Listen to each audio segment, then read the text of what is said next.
आपण पाहताय माय मराठी न्यूज।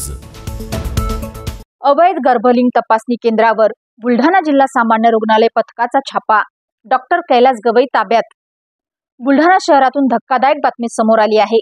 शहरातील सुंदरखेड परिसरातील तार कॉलनी येथे अवैध गर्भलिंग तपासणी सुरू असल्याची माहिती मिळाल्यानंतर जिल्हा सामान्य रुग्णालयाच्या पथकाने बुधवारी सकाळी छापा टाकला। या कारवाईत डॉक्टर कैलास गवई यांना ताब्यात घेण्यात आले असून तपासाची सखोल चौकशी सुरू आहे। मिळालेल्या माहितीनुसार पथकाला काही दिवसापासून डॉक्टर गवई यांच्या घरातून अवैध गर्भलिंग तपासणी सुरू असल्याची गुप्त माहिती मिळाली होती। त्यानंतर आरोग्य विभागाने एक विशेष पथक तयार करून सापळा रचला। एका महिलेच्या माध्यमातून तपासणीचा बहाणा करून पथकाने आज सकाळी छापा टाकला। या दरम्यान घरात तपासणीसाठी लागणारी यंत्रसामग्री व काही कागदपत्रे जप्त करण्यात आली आहेत।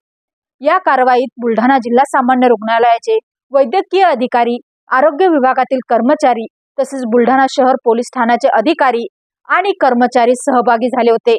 अवैध गर्भलिंग तपासणी हे गंभीर गुन्हा मानला जातो।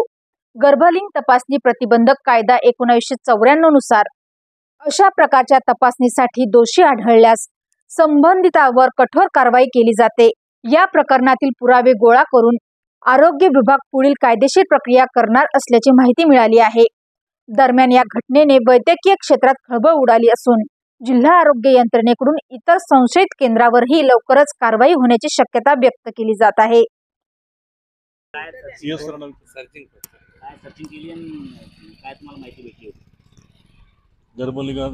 गर्भलिंग निदानाच्या तक्रारी प्राप्त झाल्या होत्या, त्यानुसार आपण इथे आज चौकशीसाठी आलो होतो।